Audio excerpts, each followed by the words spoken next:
Assalamualaikum warahmatullahi wabarakatuh. Halo, Sobat Ranggon. Selamat datang di Ranggon Story, tempat di mana kisah misteri, legenda, dan cerita-cerita penuh teka-teki hadir menemani harimu.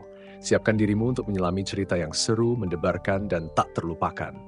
Jangan lupa pasang earphone, nyalakan lampu remang, dan nikmati kisahnya. Selamat mendengarkan.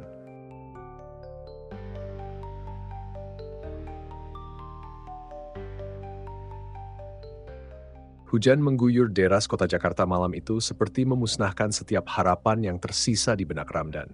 Ia duduk di kursi tua di ruang tamu rumah kontrakannya yang sudah mulai lapuk. Cat di dinding mengelupas, dan lampu temaram di sudut ruangan berkelip-kelip seperti hendak mati kapan saja. Di hadapannya ada setumpuk tagihan yang belum terbayar. Listrik, air, utang kartu kredit, dan yang paling mencekik, surat peringatan dari pihak bank tentang penyitaan rumah lamanya. Di luar, suara hujan bercampur dengan raungan mesin motor yang lewat mengiringi pikiran Ramdan yang semakin kacau. "Pak, kita makan apa besok?" Suara pelan seorang anak perempuan memecah keheningan. Ramdan menoleh. Anaknya Anissa berdiri dengan wajah pucat di pintu kamar. Umurnya baru 10 tahun, tapi tubuhnya kurus seperti tidak mendapatkan gizi yang cukup. "Kita masih punya beras," jawab Ramdan dengan suara parau, mencoba tersenyum meski tahu itu bohong. Sisa beras terakhir sudah habis pagi tadi, dan ia bahkan tidak tahu harus berbuat apa untuk makan malam ini. "Sudah tidur sana? Nanti papa pikirkan," tambahnya. Anissa mengangguk pelan dan kembali masuk ke kamar, meninggalkan Ramdan sendirian di ruang tamu. Ia menenggelamkan wajahnya di kedua telapak tangan, merasakan keputusasaan yang begitu dalam. Ia pernah berada di puncak kesuksesan, memiliki perusahaan kecil di bidang konstruksi, mobil mewah, dan rumah besar. Tapi semuanya hancur karena keputusan bisnis yang salah. Rekan-rekan bisnisnya meninggalkannya dan sekarang ia hanya menjadi bayang-bayang dari dirinya yang dulu. "Kenapa ini terjadi sama gua?" Gumamnya pelan, seperti berbicara pada dirinya sendiri. Tiba-tiba, ponselnya berbunyi. Ia mengambilnya dari meja dan melihat nama pemanggil di layar. Sarman. Sarman adalah teman lamanya dari desa, seseorang yang dulu sering membantu Ramdan ketika mereka masih muda. "Dan gimana kabar lo sekarang?" Suara Sarman terdengar berat, khas pria desa. "Gak usah tanya, lo tahu kan hidup gue udah berantakan," jawab Ramdan dengan nagetir. Gue dengar cerita lo, makanya gue telepon. Kalau lo mau, gue punya jalan buat lo keluar dari semua ini." Ramdan terdiam sejenak. "Maksud lo?" Di ujung sana, Sarman tertawa kecil. "Lo ingat Gunung Salak? Di sana ada cara buat orang kaya dalam waktu singkat. Gue tahu ini gak biasa, tapi lo kan gak punya pilihan lain. Datang ke desa gue kenalin sama orang yang bisa bantu." "Pesugihan?" tanya Ramdan sedikit ragu. Kata itu seperti racun di telinganya.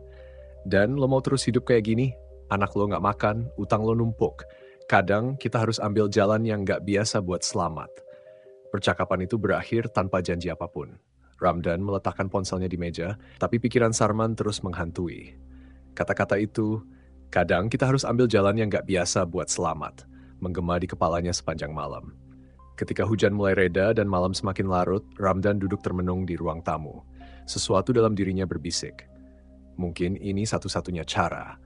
Tapi bagian lain dari dirinya menjerit, menolak gagasan itu. Di luar, suara jangkrik mulai terdengar, menandakan hujan telah berhenti sepenuhnya. Tapi bagi Ramdan, badai di dalam pikirannya baru saja dimulai. Matahari hampir tenggelam ketika Ramdan turun dari angkot terakhir, di sebuah desa kecil yang terletak di kaki Gunung Salak. Udara dingin menyelimutinya, kontras dengan hiruk-pikuk Jakarta yang selalu gerah. Desa itu sepi, hanya ada beberapa rumah kayu berjajar di sepanjang jalan tanah yang becek akibat hujan semalam. Anjing-anjing liar berkeliaran, menyalak pelan ketika Ramdan berjalan melewatinya dengan ransel kecil di punggung. Dari kejauhan, ia melihat sosok Sarman berdiri di depan sebuah warung sederhana, melambaikan tangan. "Lo beneran datang, Dan," ujar Sarman dengan senyum lebar, mempersilahkan Ramdan duduk di bangku kayu yang sudah reyot. "Gue gak punya pilihan lain, Sar," jawab Ramdan, mengembuskan napas berat. Ia mandang sekeliling, memastikan tidak ada orang lain yang mendengar. "Jadi, gimana caranya?" Sarman memesan 2 kopi hitam dari pemilik warung, seorang wanita tua yang matanya terlihat penuh curiga. Setelah wanita itu berlalu, Sarman mencondongkan tubuhnya ke depan, berbicara dengan suara rendah. "Gampang, nanti malam kita naik ke puncak. Gue udah atur semuanya. Ada dukun yang bakal pimpin ritualnya," ujar Sarman sambil mengaduk kopinya perlahan. Tapi gue harus bilang ini sekali lagi. Lo yakin, Dan? Begitu lo mulai, gak ada jalan mundur. Ramdan terdiam, matanya menatap gelas kopinya yang beruap. Gambar wajah Anissa anaknya melintas di benaknya. Ia ingat betapa kurus tubuh anak itu, betapa ia tak sanggup lagi melihat mata Anissa yang selalu dipenuhi harapan yang perlahan memudar. Gue udah gak peduli, Sar. Gue mau anak gue makan. Gue mau keluarga gue balik lagi. Apapun yang harus gue lakukan, gue akan lakukan. Sarman mengangguk terlihat puas dengan jawaban itu. Bagus, tapi lo harus siap, Dan. Ritual ini bukan cuma soal sesajen, ada aturan yang harus lo patuhi, dan satu kesalahan kecil aja bisa bikin semuanya berantakan. Malam itu, tepat pukul 10, Ramdan dan Sarman mulai mendaki Gunung Salak. Kabut tebal mulai turun, menyelimuti jalur pendakian yang licin dan berbatu. Di tangan Sarman ada senter kecil, satu-satunya sumber cahaya yang memandu mereka. Suara hutan malam terdengar samar. Jangkrik, burung hantu, dan sesekali suara gemerisik dari semak-semak yang membuat Ramdan menoleh dengan gelisah. Ini jalurnya selalu kayak gini? Tanya Ramdan, mencoba memecah kesunyian. Sarman tertawa kecil. Lo belum lihat apa-apa, Dan. Nanti di atas, suasananya beda. Mereka terus berjalan melewati jembatan kayu kecil yang melintasi sungai berbatu. Air sungai itu dingin, memantulkan bayangan bulan yang pucat di langit. Setelah hampir 2 jam mendaki, mereka tiba di sebuah tanah datar yang luas. Di tengah-tengahnya berdiri sebuah pohon beringin besar yang tampak tua. Akarnya mencuat ke permukaan tanah seperti tangan yang mencengkeram bumi. Di bawah pohon itu, seorang pria tua berjubah hitam sedang duduk bersila, dikelilingi oleh sesajen. Ayam cemani hidup, kembang 7 rupa, minyak misik, dan dupa yang asapnya melayang ke udara malam. Ini dukunnya, bisik Sarman. Pria tua itu membuka matanya perlahan, menatap Ramdan dengan sorot mata tajam yang seolah menembus jiwanya. Kamu datang dengan hati yang gelap, katanya dengan suara serak. Tapi ingat, setiap keinginan ada harganya. Apa yang kamu cari? Ramdan menelan ludah. Saya ingin kekayaan. Saya ingin semua utang saya lunas. Saya ingin hidup saya kembali. Dukun itu mengangguk, mengisyaratkan Ramdan untuk duduk di depannya. Kamu sudah membawa tumbal pertama? Tanyanya, menunjuk ayam cemani yang dibawa Sarman. Sudah, jawab Sarman sambil menyerahkan ayam itu. Bagus, ujar sang dukun. Ia mulai menyalakan dupa, melafalkan mantra dalam bahasa Jawa kuno yang terdengar asing di telinga Ramdan. Angin tiba-tiba bertiup kencang, membuat daun-daun beringin bergetar dan suara-suara aneh terdengar dari dalam hutan. Ada yang harus kamu tahu sebelum ritual ini dimulai, kata dukun itu tiba-tiba, suaranya lebih rendah dan lebih menyeramkan. Setelah ini, kamu tidak bisa mundur. Setiap tahun, kamu harus memberikan tumbal manusia. Jika tidak, maka semuanya akan diambil darimu, lebih dari yang pernah kamu miliki. Ramdan menggigit bibirnya, tapi ia tidak berkata apa-apa. Dalam hatinya, ia tahu sudah terlalu jauh untuk kembali. Baiklah, kata dukun itu sambil memandang ke arah pohon beringin. Mari kita mulai. Kabut malam semakin tebal ketika Ramdan duduk bersila di depan pohon beringin besar. Angin yang dingin menyentuh kulitnya menusuk sampai ke tulang. Asap dupa beraroma tajam memenuhi udara, menciptakan suasana mistis yang membuat setiap hela napas terasa berat. Sarman berdiri di belakangnya, terdiam, seolah tidak berani mengganggu proses yang akan segera dimulai. Di depannya, dukun tua itu menggenggam ayam cemani yang terus mengoceh lirih. Suara hewan itu terdengar seperti jeritan kecil di tengah keheningan malam. Pejamkan matamu, perintah dukun itu. Ramdan menurut, memejamkan matanya sambil mencoba menenangkan pikirannya. Tapi ia tidak bisa mengusir bayangan Anissa, anaknya dari benaknya. Gambar wajah kecil itu kurus dan penuh harap menjadi pengingat mengapa ia melakukan ini. Fokus pada apa yang kau inginkan, lanjut sang dukun. Suaranya berubah menjadi lebih berat, seolah datang dari tempat lain. Harta, kekayaan, kehidupan yang lebih baik. Pikirkan itu semua. Ramdan memusatkan pikirannya pada semua yang ia inginkan. Rumah besar, mobil mewah, makan malam mewah untuk Anissa, semua hal yang dulu pernah ia miliki dan kini terasa seperti mimpi yang jauh. Dukun itu mulai melafalkan mantra dalam bahasa Jawa kuno. Mantra itu diiringi suara gemuruh yang perlahan terdengar dari dalam bumi. Tanah di bawah Ramdan bergetar pelan, seolah ada sesuatu yang besar sedang bangkit dari kedalaman. Buka matamu, kata sang dukun tiba-tiba. Ramdan membuka matanya dan terkejut. Di hadapannya, tepat di bawah pohon beringin, berdiri sesosok makhluk besar. Tingginya hampir 3 meter dengan tubuh hitam pekat seperti bayangan, matanya merah menyala seperti bara api. Tanduk besar melengkung keluar dari kepalanya dan senyum yang penuh gigi tajam menghiasi wajahnya. Makhluk itu menatap Ramdan seolah menilai setiap sudut jiwanya. Manusia, suara makhluk itu bergema, dalam dan penuh kekuatan. Apa yang kau inginkan? Ramdan menelan ludah, tangannya gemetar, tapi ia memberanikan diri untuk menjawab. Aku ingin kekayaan, aku ingin hidupku kembali, aku ingin utangku lunas dan keluargaku bahagia. Makhluk itu mengangguk perlahan. Permintaanmu akan dikabulkan, tapi setiap kekayaan membutuhkan harga. Tumbal harus diberikan, setiap tahun tanpa gagal. Kau setuju? Ramdan merasa keringat dingin mengalir di pelipisnya. Ia tahu ini adalah titik tanpa jalan kembali. Jika ia mengatakan tidak, hidupnya akan tetap seperti ini, penuh penderitaan. Tapi jika ia mengatakan ya, ia akan memasuki perjanjian gelap yang tidak pernah bisa ia batalkan. Aku setuju, jawab Ramdan akhirnya dengan suara hampir berbisik. Makhluk itu tertawa, suara tawanya bergema di udara malam, membuat pohon-pohon di sekitar bergoyang seolah tertiup angin kencang. Bagus, ujar makhluk itu. Ia mengangkat tangannya dan tiba-tiba ayam cemani yang digenggam oleh dukun itu terdiam. Dukun itu menghunus pisau kecil dan menggorok leher ayam tersebut. Darahnya mengucur ke tanah di depan Ramdan. Saat darah itu menyentuh tanah, tanah tersebut mulai bersinar dengan cahaya merah, seperti api kecil yang menyala-nyala. Ramdan melihat bayangan-bayangan aneh muncul di sekelilingnya, seolah-olah makhluk gaib lain ikut menyaksikan ritual itu. Mulai sekarang, kekayaan akan datang kepadamu, kata makhluk itu. Tapi ingat, manusia, jangan pernah gagal memenuhi janjimu. Tumbal pertama sudah diterima. Tahun depan, kau harus memberikan 1 nyawa manusia. Jika kau melanggar, kau akan kehilangan segalanya. Setelah berkata demikian, makhluk itu perlahan menghilang bersama kabut. Gemuruh dari dalam tanah berhenti, dan suasana hutan kembali sunyi, seolah tidak ada yang terjadi. Dukun itu menatap Ramdan dengan mata tajam. Ritual selesai. Mulai malam ini hidupmu akan berubah. Tapi ingat, jangan pernah langgar perjanjian ini. Ramdan hanya mengangguk, tubuhnya masih gemetar. Dalam hati, ia tahu hidupnya memang akan berubah, tapi ia tidak bisa mengusir perasaan takut yang mulai menjalar. Ketika mereka berjalan turun dari gunung, Ramdan menatap langit yang kini dipenuhi bintang. Di satu sisi, ia merasa lega karena ritual telah selesai. Tapi di sisi lain, ia tidak bisa menghilangkan perasaan bahwa ia baru saja membuka pintu menuju kegelapan yang tidak bisa ditutup lagi. Setelah ritual di Gunung Salak, hidup Ramdan seperti berputar 180 derajat. Dalam waktu singkat, ia mulai merasakan hasil dari perjanjian gelap yang ia buat.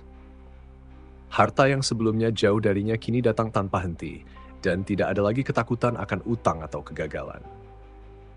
Pagi itu, Ramdan duduk di meja makan yang besar dengan pemandangan luar jendela yang menghadap ke kota yang padat. Mobil mewah terparkir di garasi, villa megah tempatnya tinggal terasa jauh lebih besar dari yang ia butuhkan. Ia memandangi ponselnya, melihat beberapa notifikasi transfer uang yang datang dengan angka yang sangat besar. Dunia yang dulu begitu keras, kini terasa begitu mudah. Anissa yang kini bersekolah di sekolah swasta terbaik, duduk di meja makan dengan seragam rapi memandangi ponselnya. Seolah tak peduli dengan kemewahan yang mengelilinginya, ia hanya tersenyum dan berbicara tentang pelajaran yang didapat hari itu. "Pa, tadi aku dapat nilai A di ulangan matematika," kata Anissa dengan ceria sambil memainkan sendoknya. Ramdan tersenyum lebar. "Itu bagus sekali, Nak. Semakin pintar, semakin banyak yang bisa kamu capai." Anissa menoleh, senyum penuh kebahagiaan di wajahnya. "Iya, Pa. Terima kasih ya sudah kasih aku semuanya. Sekarang aku bisa punya apa yang aku mau." Ramdan menatap anaknya dengan rasa bangga. Ia merasa puas melihat Anissa bahagia, merasa semua yang dilakukannya sudah pantas mendapatkan hasil seperti ini. Sebelumnya, ia tidak pernah bisa membayangkan bisa memberi apapun selain sekedar cukup, tapi kini semuanya berubah. Setelah sarapan, Ramdan memutuskan untuk pergi ke sebuah butik mewah di pusat kota, membeli pakaian dan barang-barang yang ia impikan selama bertahun-tahun. Setibanya di sana, ia disambut oleh pelayan butik yang langsung mengantarkannya ke bagian terbaik, memberikan pilihan-pilihan pakaian mahal yang langsung memenuhi selera. Ia tidak perlu lagi mempertimbangkan harga. Semua tampak terjangkau dan bahkan lebih. "Pak, koleksi terbaru kami ini baru saja datang. Ini mungkin cocok untuk Anda," kata pelayan dengan senyum ramah memperlihatkan jas mahal berwarna hitam pekat dengan lapisan sutra halus.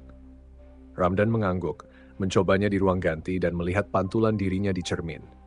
Ia tersenyum puas. Wajahnya kini penuh dengan rasa percaya diri yang sebelumnya tidak ia miliki. Selama ini ia merasa terkungkung oleh ketidakmampuannya, tetapi kini ia merasakan kebebasan yang luar biasa. Setelah berjam-jam berkeliling di butik dan toko-toko lainnya, ia pulang dengan beberapa kantong belanjaan penuh dan rasa puas yang semakin dalam. Villa besar dengan kolam renang dan taman luas menanti di rumah, sebuah tempat yang dulu hanya bisa ia impikan. Anissa tampak terkejut melihat banyaknya barang yang dibawa oleh ayahnya. "Wow, Pak, banyak sekali." Ramdan tertawa ringan, meletakkan kantong-kantong belanjaan di ruang tamu. "Untuk kamu, Nak, supaya kamu selalu punya yang terbaik." Malam itu, mereka makan malam di restoran mewah yang terletak di atas gedung pencakar langit dengan pemandangan kota yang indah di bawah sana. Sambil menikmati hidangan mewah, Ramdan merasa seolah berada di puncak dunia. Semua orang di restoran itu tampak kagum melihat mereka, sekelompok orang kaya yang menikmati hidup, berbahagia tanpa khawatir tentang esok hari. Anissa mengunyah dengan lahap, matanya bersinar. "Enak banget ya, Pak. Aku nggak pernah makan makanan seperti ini sebelumnya." Ramdan merasa hangat di hatinya melihat anaknya begitu senang. Ia terus memandangi hidangan di depan mereka, tapi pikirannya tak bisa sepenuhnya tenang. Ada bagian dari dirinya yang merasa aneh, seperti ada sesuatu yang harus dilakukan, tetapi ia berusaha untuk menepisnya. Hari-hari ini, dia hanya ingin menikmati apa yang ada. Setelah makan malam, mereka berjalan-jalan di taman kota yang diterangi lampu-lampu indah. Di setiap sudut, orang-orang tampak sibuk dengan hidup mereka, seperti Ramdan dulu, berlarian mengejar sesuatu yang tidak pernah tercapai. Namun kini ia sudah berada di tempat yang berbeda, tempat yang penuh dengan kenyamanan dan kemewahan. Ramdan menatap langit malam yang cerah. Pikirannya sejenak mengingat kembali waktu yang lalu, ketika segala sesuatu terasa tidak pasti. Kini ia merasa dunia ada di tangannya. Ia bisa memberi segala yang diinginkan, dan itu cukup untuk membuatnya merasa bahwa semua perjuangannya telah terbayar. Namun, meskipun ia menikmati semua ini, ada suara kecil dalam hatinya yang terus berbisik, "Tumbal." Tapi Ramdan menepisnya. Tidak malam ini, tidak hari ini. Ia ingin merasakan kebahagiaan ini sedikit lebih lama, menikmati hasil dari kerja kerasnya yang akhirnya membuahkan hasil. Ia hanya ingin menikmati hidup ini sejenak, tanpa beban, tanpa rasa takut. Meski kekayaan yang mengalir deras memberikan kenikmatan luar biasa, semakin hari Ramdan merasa ada sesuatu yang mengganggu. Suasana di villa mewahnya yang dulunya terasa seperti surga, kini mulai dihantui oleh kesendirian yang tidak bisa ia usir. Setiap ruang di rumahnya yang besar yang dulu dipenuhi kebahagiaan, kini terasa kosong, sepi, dan hampir menghimpit. Pagi itu, Ramdan duduk di ruang tamu yang luas, menatap keluar melalui jendela besar yang menghadap ke taman. Pemandangan kota yang sibuk seolah jauh di bawahnya, sementara langit biru yang cerah membawa kedamaian sejenak. Namun, hatinya tetap terasa gelisah. Sesekali ia menoleh ke arah lemari penyimpanan yang penuh dengan perhiasan mahal dan pakaian bermerek. Semua barang itu tak lagi memberi rasa bangga seperti sebelumnya, malah terasa seperti beban yang mengingatkannya pada harga yang harus dibayar. "Apa yang kurang?" Ya, Ramdan bergumam pada dirinya sendiri, melirik anaknya, Anissa, yang sedang bermain di ruang sebelah. Senyum ceria Anissa yang selalu terlihat bahagia, tidak cukup untuk mengusir keraguan dalam dirinya. Ia teringat pada kata-kata dukun tua itu, kata-kata yang mengingatkannya pada kesepakatan yang sudah ia buat. Tumbal. Setiap tahun, suara itu terngiang di telinganya, "Kau harus memberikan satu nyawa manusia. Jika kau melanggar, kau akan kehilangan segalanya." Saat itu, Ramdan hanya merasa lega, merasa dunia di tangannya. Tetapi sekarang, setiap kali ia menatap wajah Anissa atau melihat orang-orang yang datang dan pergi dalam hidupnya, ia merasa beban itu semakin berat. Mungkin perjanjian itu memang sudah dimulai, dengan harta yang melimpah, kebahagiaan semu, dan ketenangan yang palsu. Saat berjalan menuju taman belakang, angin sepoi-sepoi menyapu wajahnya. Suasana tenang itu seperti kontras dengan kegelisahan dalam hatinya. Ia melihat pelayan yang sedang menyiram tanaman, terdengar suara tetesan air yang menenangkan. Namun saat ia duduk di bangku taman, sesuatu yang aneh terjadi. Tiba-tiba sebuah suara halus memanggil namanya. "Ramdan!" Ia menoleh, tapi tidak ada siapa-siapa di sekitar. "Ramdan, kamu tidak bisa lari." Suara itu semakin jelas datang entah dari mana. Meskipun tak terlihat siapa yang mengucapkannya, sensasi kedinginan yang menusuk tubuhnya membuat jantungnya berdetak lebih cepat. Itu suara yang pernah ia dengar di gunung, suara makhluk besar yang mengikatnya pada perjanjian gelap. Ramdan berdiri cepat, berusaha mengabaikan suara itu namun ketakutan mulai menguasainya. Ia masuk kembali ke dalam villa, menutup pintu dengan kencang, berusaha mengusir perasaan tak nyaman itu. Beberapa hari kemudian, di tengah rutinitas yang semakin terasa membosankan, Ramdan memutuskan untuk mengundang teman-teman lama dan kolega bisnis untuk makan malam di rumahnya. Ia berharap bisa mengalihkan pikirannya dengan berkumpul bersama mereka, menikmati percakapan ringan, dan merayakan keberhasilannya. Malam itu, ruang makan yang luas penuh dengan tawa dan obrolan santai. Lampu kristal yang menggantung dari langit-langit berkilau terang, menciptakan atmosfer kemewahan yang penuh keanggunan. Namun, meskipun semua terlihat sempurna di luar, Ramdan merasa ada sesuatu yang salah.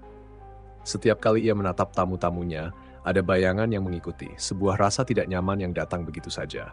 Tertawa bersama mereka seolah menjadi rutinitas kosong dan ia merasa semakin terasing dari orang-orang di sekitarnya. Ramdan, bagaimana kabar bisnis baru kamu? Aku dengar kontrak besar sudah selesai, tanya Arif, salah satu kolega yang duduk di seberang meja. Ramdan tersenyum, mencoba untuk terdengar antusias. Iya, semuanya berjalan lancar. Bisa dibilang, semua yang saya inginkan sudah tercapai. Namun meskipun kata-kata itu keluar dari mulutnya, ada keheningan yang terasa di dalam hati. Ia tidak benar-benar bisa merasakan kebahagiaan itu sepenuhnya. Bisnis besar, kekayaan, rumah mewah, semuanya terasa tidak ada artinya ketika ia harus menanggung kutukan yang datang bersamanya. Saat makan malam hampir selesai, Sarman, teman lama yang juga hadir malam itu, mendekatinya. Wajah Sarman tampak gelisah, seolah ada yang ingin ia katakan, tapi ia menahan diri. Setelah tamu-tamu pulang, Sarman akhirnya mengajak Ramdan berbicara di teras belakang rumah. Dan, lo mulai merasakannya kan? Sarman membuka percakapan dengan nada yang lebih serius. Lo nggak bisa kabur dari itu. Ramdan menatapnya dengan wajah bingung. Apa maksud lo? Lo bilang perjanjian itu? Sarman mengangguk pelan menatap ke kejauhan. Gue tahu lo lagi merasa nyaman, tapi lo harus paham. Itu kutukan dan setiap tumbal itu harus dikumpulkan dan semakin lo terlambat, semakin besar harga yang harus dibayar. Ramdan menundukkan kepala, menatap tangan yang gemetar. Tapi gue nggak bisa. Nggak bisa melakukan itu pada orang yang gue sayang. Sarman menarik napas panjang, menatap sahabatnya dengan tatapan yang berat. Tapi lo nggak punya pilihan dan kita sudah terikat. Pilihannya cuma satu, tumbal itu harus ada. Ramdan merasa dadanya sesak. Ia menutup matanya, mencoba mengabaikan suara hati yang terus berbisik. Gua akan cari cara, jawabnya, meskipun ia tahu itu hanya kebohongan yang ia katakan pada dirinya sendiri. Malam itu, ketika ia berbaring di tempat tidur, suara itu kembali terdengar di telinganya. Waktu semakin dekat, Ramdan. Tiba-tiba ia terbangun, napasnya terengah-engah, matanya terbuka lebar. Ia duduk di tempat tidur, keringat dingin mengalir di pelipisnya. Sepertinya, kutukan itu sudah mulai mempengaruhi pikirannya, menuntut agar ia segera memilih. Namun, meskipun ketakutan menguasainya, Ramdan tahu bahwa ia harus menghadapi kenyataan. Kutukan itu tidak akan pergi. Keberhasilan yang ia nikmati selama ini hanyalah lapisan tipis yang menyembunyikan kegelapan yang mengintai di bawahnya. Langit malam di Villa Ramdan dipenuhi awan gelap yang menggantung berat, seolah mencerminkan apa yang sedang berkecamuk di pikirannya. Sudah 10 tahun, sejak ia pertama kali menapaki jalan gelap itu, ritual di Gunung Salak yang membawanya pada kekayaan tak terhingga. Namun, kebahagiaan itu kini terasa seperti racun yang perlahan membunuhnya dari dalam. Ramdan duduk di ruang kerja dengan lampu redup, hanya ditemani suara detak jam dinding. Di meja kayu mahalnya tergeletak beberapa dokumen kontrak bisnis yang harus ia tanda tangani, tetapi pikirannya tidak berada di sana. Dalam pikirannya hanya ada satu hal, tumbal terakhir. Selama 9 tahun terakhir, ia telah memberikan nyawa untuk menepati perjanjian itu. Orang-orang yang tidak terlalu dekat dengannya menjadi korbannya. Namun kini, di tahun ke-10, semuanya berubah. Penunggu gaib itu tidak lagi meminta nyawa orang asing. Ia menginginkan Anissa. Malam itu dalam tidurnya, Ramdan bermimpi buruk. Ia berada di puncak Gunung Salak lagi, tempat ritual itu dilakukan. Langit hitam pekat, angin dingin menusuk, dan di depan altar batu yang berlumuran darah, sesosok bayangan besar berdiri. Mata merah menyala dari bayangan itu menatapnya tanpa berkedip. Waktunya sudah tiba, Ramdan. Suara berat itu menggema, seperti guntur yang membelah langit. Ramdan berlutut, tubuhnya gemetar. Tolong, jangan ambil Anissa, dia anakku satu-satunya. Bayangan itu mendekat hingga wujudnya terlihat lebih jelas. Tinggi, besar, dan diliputi asap hitam yang bergerak seperti ular. Kau sudah tahu perjanjiannya. 10 tahun kekayaanmu harus diakhiri dengan persembahan terakhir. Jika kau menolak, segalanya akan hancur, dan kau akan kehilangan lebih dari sekadar anakmu. Ramdan terbangun dengan napas terengah-engah, keringat membanjiri tubuhnya. Ia melirik ke samping melihat Anissa yang tertidur pulas di kamar sebelah. Wajah anaknya terlihat begitu damai, begitu polos, membuat hatinya terasa seperti dihancurkan. Bagaimana mungkin ia bisa mengorbankan darah dagingnya sendiri? Keesokan harinya, Ramdan memutuskan untuk menemui Sarman, satu-satunya orang yang ia kenal, yang juga terikat dengan perjanjian yang sama. Mereka bertemu di sebuah warung kopi kecil di pinggiran kota, dan jauh dari keramaian. "Sarman, gue butuh bantuan lo," ujar Ramdan dengan nada putus asa. Wajahnya terlihat lebih tua dari sebelumnya. Sarman menatapnya dengan ekspresi penuh iba, tetapi juga kelelahan. "Gue udah tahu apa yang lo mau tanyain. Lo mau batalin perjanjian itu kan?" Ramdan mengangguk. "Penunggu itu, dia minta anak gue, Sarman. Gue nggak bisa kasih dia Anissa. Gak ada jalan lain?" Sarman menarik napas panjang memandangi kopi hitam di depannya. "Dan, gue udah bilang dari awal, perjanjian ini nggak bisa dibatalkan. Lo pikir gue nggak nyoba? Gue udah kehilangan semuanya karena gue nolak aturan mereka." Ramdan menatap Sarman dengan mata memerah. "Tapi ini anak gue, Sarman. Gue nggak peduli soal kekayaan ini. Gue cuma mau dia aman." Sarman menggeleng, suaranya pelan tapi penuh ketegasan. "Kalau lo mau selamatin anak lo harus ngelawan mereka. Tapi lo harus siap bayar harganya dan mereka nggak akan tinggal diam." Malam itu, Ramdan duduk di ruang tamunya ditemani segelas whisky yang tak ia sentuh. Pikirannya terus berputar, mencari cara untuk membatalkan perjanjian itu.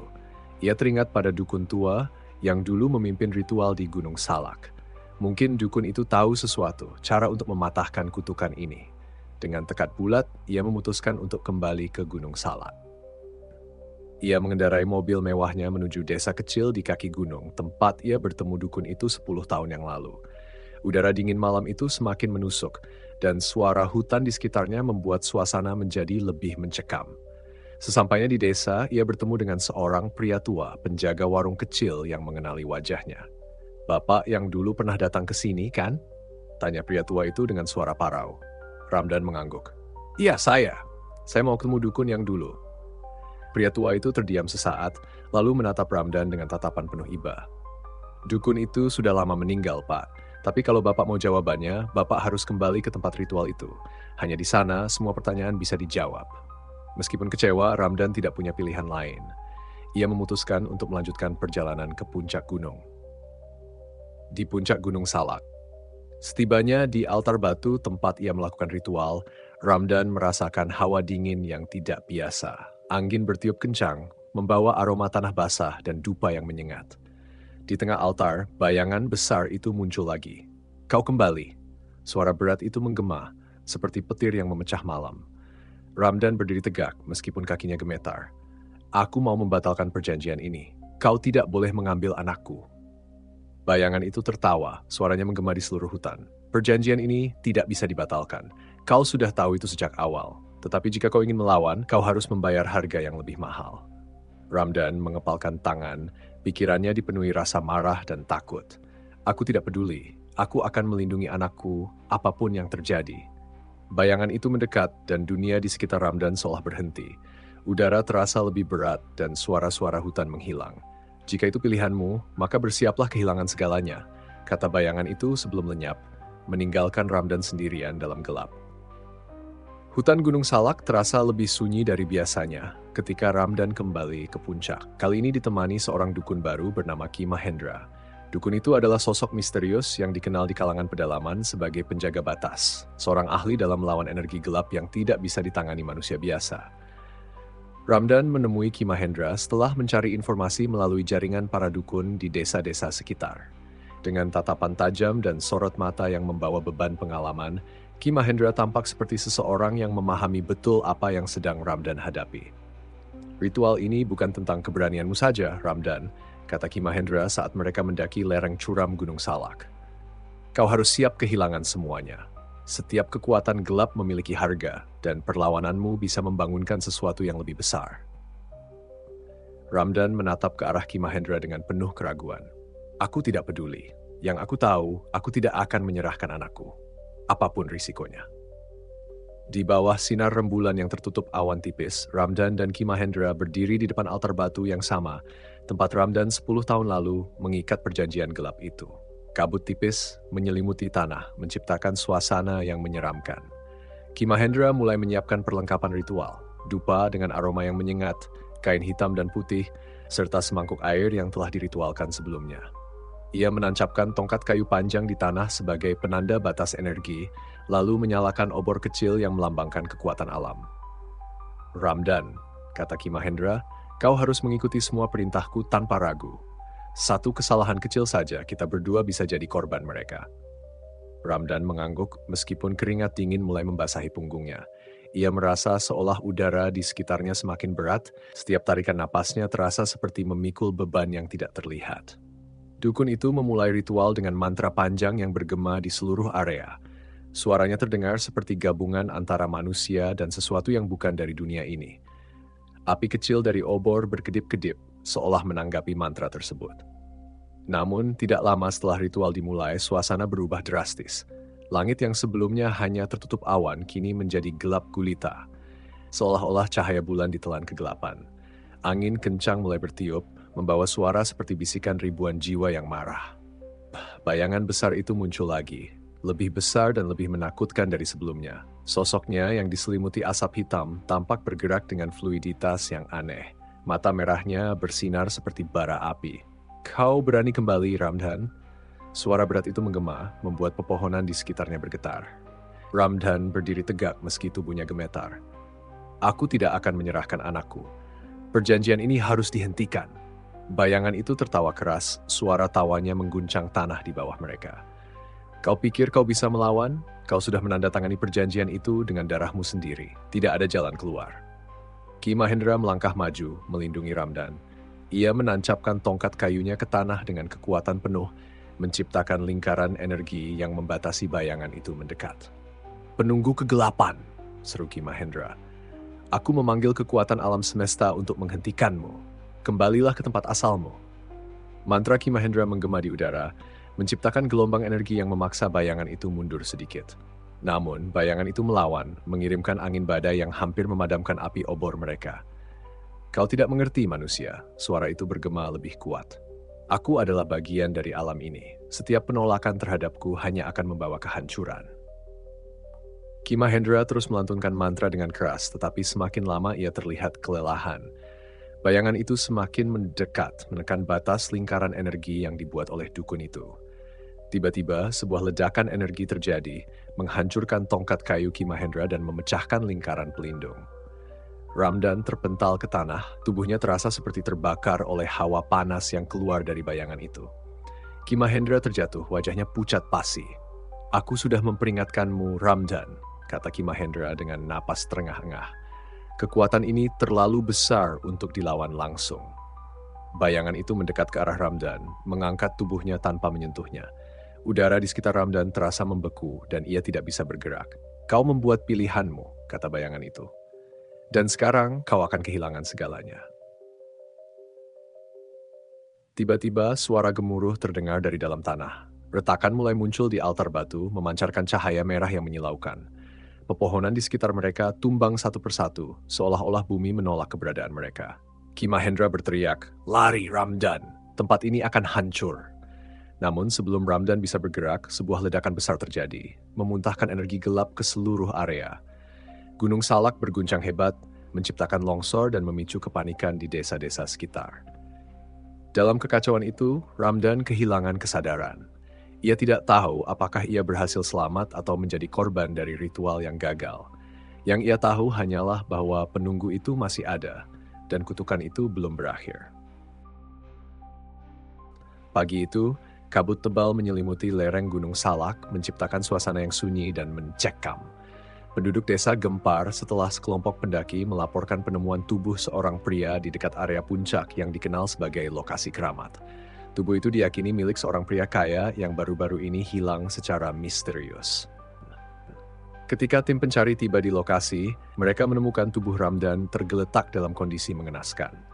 Wajahnya pucat dan penuh dengan ekspresi ketakutan yang sangat mendalam, seolah ia menyaksikan sesuatu yang tidak dapat cerna oleh akal manusia. Tidak ada luka yang tampak jelas di tubuhnya, tetapi di sekitar lokasi penemuan terdapat tanda-tanda aneh, bekas lingkaran tanah gosong dan serpihan benda yang tampak seperti sisa-sisa ritual. Pihak berwenang menyimpulkan bahwa kematiannya mungkin terkait dengan tekanan fisik atau kelelahan ekstrem selama berada di lingkungan gunung yang keras. Namun, di kalangan penduduk lokal, rumor mulai beredar bahwa kematiannya adalah akibat dari keterlibatan dengan hal-hal yang tidak semestinya. Di warung kopi desa, perbincangan hangat membahas penemuan tersebut. Beberapa orang percaya bahwa kematian Ramdan terkait dengan dugaan perbuatannya selama bertahun-tahun yang dianggap melanggar aturan alam. Dia datang ke gunung ini untuk sesuatu yang tidak seharusnya dia lakukan, kata seorang pria tua yang dikenal sebagai penjaga cerita rakyat setempat. Aku dengar dia sering kesini, tapi tidak pernah mengajak orang lain. Kau tahu artinya kan, bisik seorang ibu kepada temannya. Namun ada juga yang menolak mempercayai hal itu. Mungkin ini cuma kecelakaan. Orang kaya suka lupa bahwa alam ini punya caranya sendiri menghukum mereka yang tak siap, ujar seorang pemuda yang mendaki gunung secara rutin. Di rumah megahnya, suasana penuh kesedihan. Anissa, anak tunggal Ramdan, hanya bisa menangis di pelukan ibunya, Ratih. Kehilangan ini tidak hanya menyisakan duka, tetapi juga rasa takut yang mendalam. Setelah kepergian Ramdan, Ratih mulai memperhatikan hal-hal aneh di rumah. Lampu sering berkedip tanpa sebab dan suara-suara samar terdengar di malam hari.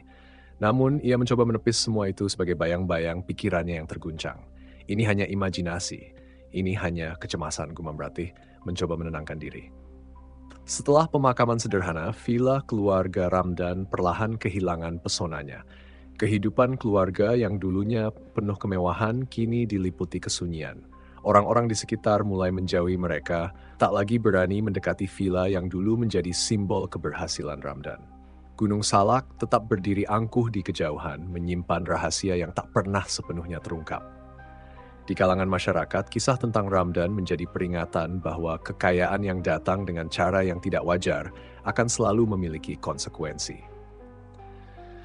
Rumor tentang sosok bayangan yang sering terlihat di puncak gunung mulai menyebar. Beberapa pendaki mengaku mendengar suara-suara aneh yang berbisik dari kegelapan. Namun, tak seorang pun tahu pasti apakah cerita itu benar, atau hanya bagian dari legenda yang terus hidup bersama Gunung Salak.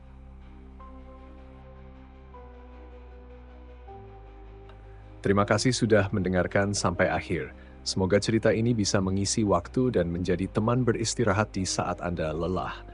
Jangan lupa tinggalkan jejak di kolom komentar. Dan akhiru salam. Wassalamualaikum warahmatullahi wabarakatuh. Sampai jumpa di cerita selanjutnya.